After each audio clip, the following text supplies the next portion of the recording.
So kumusta mga Kunoysi? Welcome back sa ating YouTube channel, Pilipinoysi. So ngayong araw, another update na naman tayo. Patungkol na naman to sa usaping WPS nating mahal, especially yung US, China, Philippines, or whatsoever. So ang video ito ay from Historiador. So meron itong pamagat na BrahMos super missile sa Zambales ready na. Nakaharap na sa China. US handa na. Actually, old video to men. Hindi siya old video, June. So this video is uploaded June 23, 2024. So medyo na late na tayo dito at titingnan lang natin to kasi may news na parang isa sa uli na daw yung missile, or I think ito yung ibig sabihin ng balita, but parang meron tayong thoughts ba na what if lokohin na lang natin yung ibang bansa na i-pull out natin ito. Like, yun lang yung ipakita natin sa media. No? What if lang naman. Tapos, yun, dito pa rin to sa Pilipinas. Kasi, malaking tulong sa Pilipinas nito eh. So, yun, bago natin simulan, Historiador, supportahan nyo yan. Tapos, syempre, kung trip nyo ng mga ganitong reaction video, may kasama kayo manood, huwag nyo na rin kalimutan supportahan yung YouTube channel natin, Pilipinoysi. So, hindi na natin ito patagalin pa. Simulan natin, baka agawin pa na China. Again, ang title ng video ito, BrahMos super missile sa Zambales ready na. Nakaharap na sa China. US handa na. So, like, comment, share, subscribe. Start. Tignan lang natin to. May balita na kasi na pinapasauli na or dadalhin na ulit sa Amerika. Ito na, Amerika, hindi nagustuhan ang ginawa ng China sa Pilipinas. Nako. Kinondena at nagpahayag ito na obligasyon ng US na ipagtanggol ang Pilipinas anuman ang mangyari. US renews warning it's obligated to defend Philippines after its clash with China, di ba? Ganon ka-dedicated yung US, men. Natutulungan talaga tayo nila tayo, kabaliktad na. Tapos sasabihin ng iba, perwisyo yung US dito sa atin. Men, come on.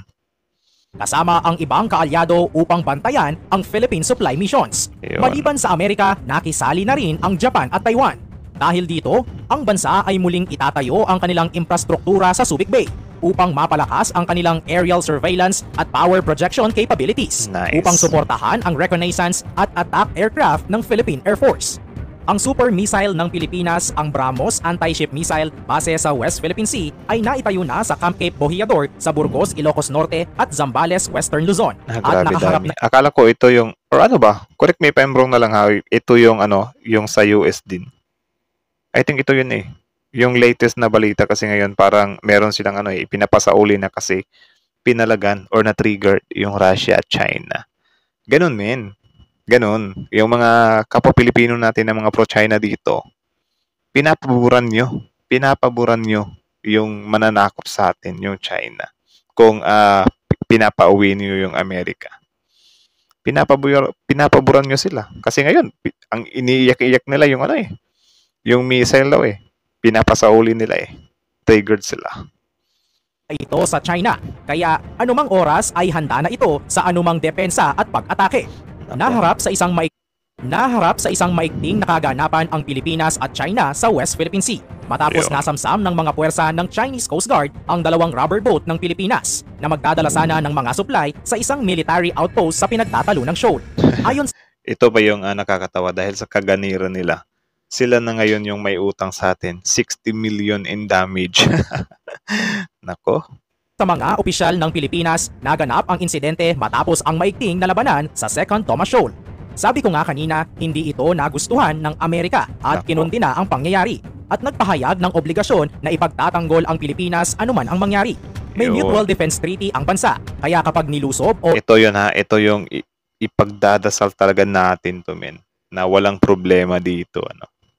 Sana mag-push through talaga to. Kasi can you imagine that men, if ever lang ha, na next election of president, if ever lang, iboboto nyo si VP Sara. Anong mangyayari ngayon? Of course, babalik sila sa China. 'Di ba? Ano na naman mangyayari sa US? Tatanggalin na naman nila. 'Di ba? Ganun lang yung cycle. So kayo maging maingat na kayo or maging matalino na kayo next election. Inatake ang Pilipinas, tiyak gagalaw ang Amerika. upang ipagtanggol tayo. Ang pangyayaring ito ay nagdulot ng pangambang maaaring lalong lumakas at mas maging komplikado ang sitwasyon sa rehiyon. Ang insidente sa West Philippine Sea ay nagpapakita ng paghahari-harian ng China. Wala na talaga itong alam na gawin kundi abusuhin ang kabaitan ng ating gobyerno. Biruin mo Ano kaya mangyayari sa China if ever mawala tong si Ximen? pa naman, nasugatan ang hindi bababa sa 8 Pilipino, kabilang ang isa na nawalan ng isang hinlalaki sa isang pagtatalo sa dagat. Nagtrending ito sa Tapos may bago na namang latest news ngayon na meron na ng bangka na parang binangga ata yun. Kawawa nga nawawala yung mangingisda eh. buong Pilipinas at naging laman ng balita. 5 sa mga nasaktan ay nailigtas ng Philippine Coast Guard patrol ships habang naghihintay sa malayo. Pero kahit ganoon, ang mga Chinese Coast Guard pa ang may lakas na magsabing Pilipinas ang may kasalanan sa nangyari. At Grabe, ipinagmalaki pa Ang lakas ng trip ano? Kasi nung siningil na sila ng 60 mm, hindi, deserve nyo yan. Gumaganon-ganon lang eh. 'Di ba? If ever ganun din yung gawin natin sa kanila. 'Di ba? Pag titirahin natin yung mga barko nila na papasok sa 200 nautical mile.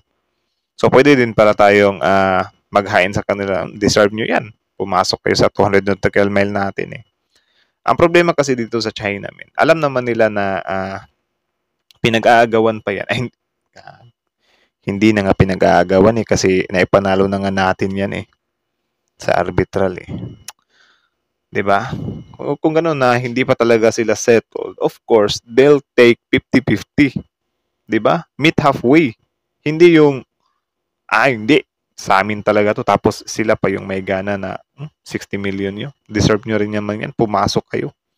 Yung paniniwala nila. Paano naman yung paniniwala natin na nasa loob lang tayo ng 200 nautical mile? 'Di ba?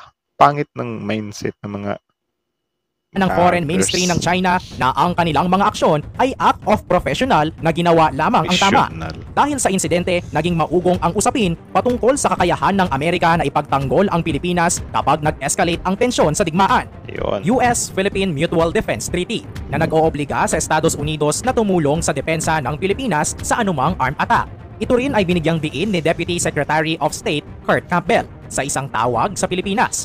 Sinabi ni Philippine Defense Secretary Gilbert Teodoro Jr. na lalabanan ng sandatahang lakas ang delikado at walang ingat na pag-uugali ng China na sumasalungat sa kanilang mga pahayag ng mabuting pananampalataya at disente. Ang China ay mas naging determinado sa pagdidiin nito sa South China Sea na nagresulta sa pagtaas ng bilang ng mga salungatan sa mga Ito din kasi mga sundalo ng China, mga blind din sila eh. Sumusunod lang din sila sa utos ng nila eh. Amo nila kahit maling-mali na. bansa sa rehiyon, partikular na sa Pilipinas at Vietnam. Ang bagong batas ng China na ipinatupad kamakailan ay nagbibigay ng kapangyarihan sa kanilang Coast Guard na sakupin at pigilan ang mga dayuhang barko na pumapasok sa kanilang teritoryo at bawal na ang mga dayuhang tripulante ng hanggang 60 araw. Ang batas ay nag-a-update sa isang naunang batas noong 2021 na nagbibigay sa Coast Guard ng China ng karapatan na magpaputok sa mga dayuhang barko kung kinakailangan. Diba? Dahil ang kakapal ng mga mukha, 'di ba? Ito talagang China, if ever lang talaga na tao to, matagal na tong nasa korte. Kasi yung padalos-dalos yung action niya eh. Yung actions niya nakabase lang sa paniniwala niya eh. 'Di ba? Hindi niya tinitingnan yung ibang sides. Ang problema lang kasi dito, bansa to bansa kasi. Yan yung nakakalungkot. Or dito tayo mahihirapan talaga. Bansa to bansa kasi eh. Bawat bansa may kanya-kanyang paniniwala pa. So, sobrang hirap talaga i-resolve dito. Hindi siya ganun kadali. You know? Unless ibigay natin yung WPS ng ganun lang. Pero alam naman natin hindi rin yun pwedeng gawin, di ba?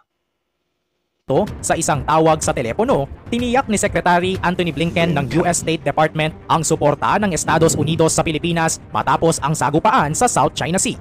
Plinano ng Amerika na makipagtulungan sa ibang kaalyado upang bantayan ang Philippine supply missions. Ang mga eksperto ay nagbabala sa posibilidad ng pagtindi ng sitwasyon, ngunit nakatuon ang US sa respeto sa desisyon ng Pilipinas. Yun. Nice. Dapat lang.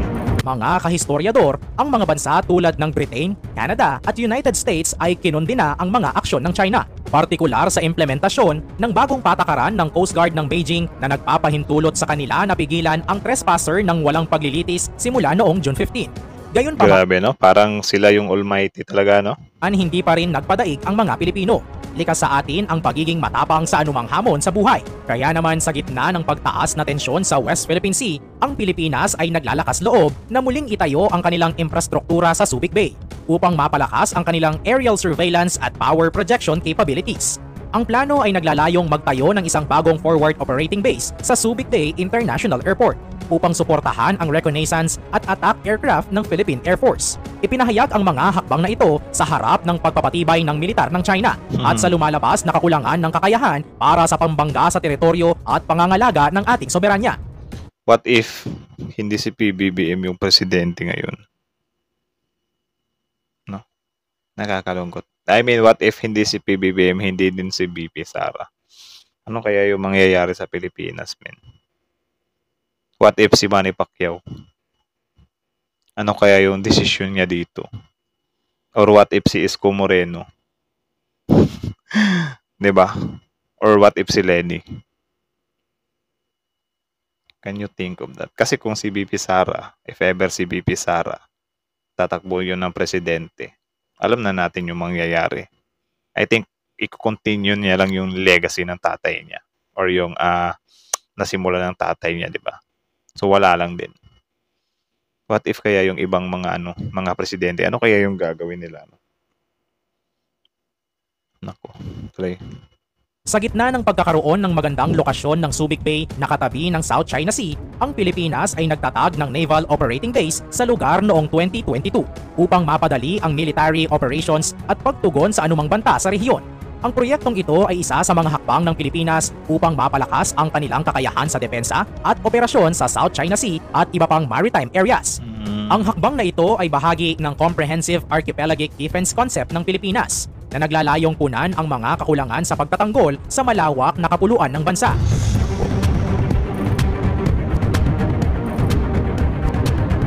Sabay-sabay tayong magsabi ng ewan ko sa'yo, China. Mga kahistoryador, kung pamilyar kayo sa Subic Bay International Airport, ito rin ay itinuturing bilang strategic staging point para sa Joint Air-Sea Land Operations ng Armed Forces of the Philippines upang mapalakas ang kanilang operasyon sa malawak na saklaw ng bansa at maprotektahan ang kanilang teritoryo sa kabila ng territorial waters. Ang pagtatayo ng forward operating base sa Subic Bay ay mahalagang hakbang sa pagsisikap ng Pilipinas na bumuo ng mas organisado at epektibong operasyon sa larangan ng military defense at security sa rehiyon. Sa mga nagdaang taon, nakakuha ang Pilipinas ng iba't ibang uri ng surveillance aircraft mula sa mga hakbang nila sa modernisasyon ng kanilang military at tulong mula sa Estados Unidos. Ang Pilipinas ay gumamit ng mga surveillance planes na ibinigay ng Amerika at mga drones na binili mula sa Israel para sa kanilang monitoring sa South China. Ito din, yung sa Israel talaga. Sobrang nice talaga ng mga gamit din sa Israel, men. Sobrang recommendable siya. Israel talaga. If ever na magkakapera tayo, Israel talaga. What if kaya yung mga billionaires natin ba mag-pledge sila ng mga kagamitan? Mga pandigma, di ba? What if lang naman, yung mga billionaires. For example, Manny Pacquiao, bibili siya ng gamit pandigma para sa Pilipinas. What if lang naman, di ba? Karamihan sa mga video footage na inilabas ng Pilipinas sa kanilang mga engagement sa China sa Second Thomas Shoal ay nakuha ng kanilang military gamit ang Hermes 900 drones. Bukod dito, ang Maynila ay tumatanggap din ng suporta mula sa US Army at Marine Corporations.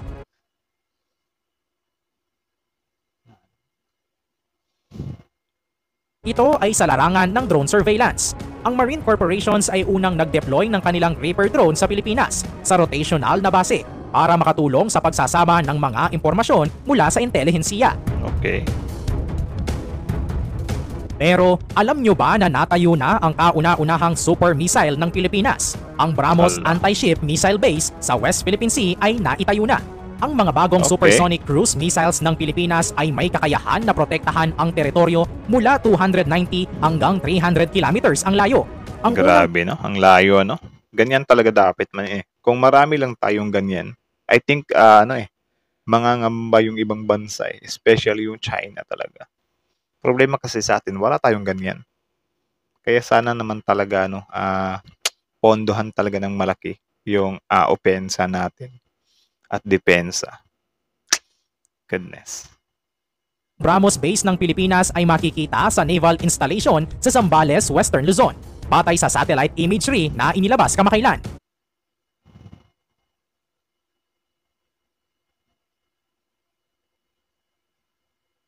Ang hakbang na ito ay bahagi ng programa ng modernisasyon ng defense ng Pilipinas upang mapabuti ang kanilang kakayahan sa gitna ng mga alitan sa rehiyon ng South China Sea.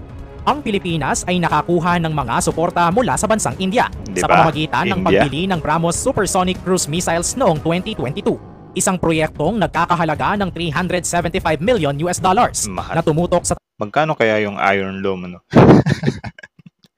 Sana yun yung bilhin natin ba, Iron Dome. If ever talaga na meron tayong Iron Dome, ewan ko na lang talaga. Pero I think sobrang mahal siguro niya na, no? Sarap siguro yung ganun eh. Or ano ba yun? Personal use lang ba yun ng Israel? Ayaw nilang ibenta yun. 3 baterya ng BrahMos missiles para sa Philippine Marine Corporation's Coastal Defense Regiment. Ang Pilipinas ay nasa proseso ng pagtatayo ng base para sa BrahMos missiles sa Subic Bay International Airport bilang bahagi ng kanilang mga hakbang sa modernisasyon ng military. Ang base ay magkakaroon ng high bay facilities para sa pagpapanatili at pagsubok ng system at sheltered magazine bunker para sa storage ng missiles. Ang bagong BrahMos missile base ng Pilipinas ay magbibigay ng kakayahan sa kanila na sumalakay at protektahan ang kanilang teritoryo sa West Philippine Sea, partikular sa mga lugar tulad ng Scarborough Shoal. Ang pagtatayo ng base sa Subic Bay at ang posibleng deployment site sa Camp Cape Bohiador sa Burgos, Ilocos Norte ay nagpapakita ng pangmatagalang kasiguraduhan at pagpapalakas ng depensa ng Pilipinas sa teritoryo nila laban sa anumang banta. Diba? Kita nyo yun? Ganun na. Ganun dapat, diba? So, ayun lang. So, that's from Historiador. So, supportahan nyo yan, guys. Full video in the description box below. Panoorin nyo yung video niya. Subscribe nyo na rin siya. Supportahan nyo. Tapos, syempre, before you leave on our YouTube channel, don't forget to subscribe na rin, Filipinoids. So, like, comment, share, subscribe. So, kita nyo naman yun. Kayo, ano masasabi nyo dun? Comment down below and then let's talk about it in the comment section.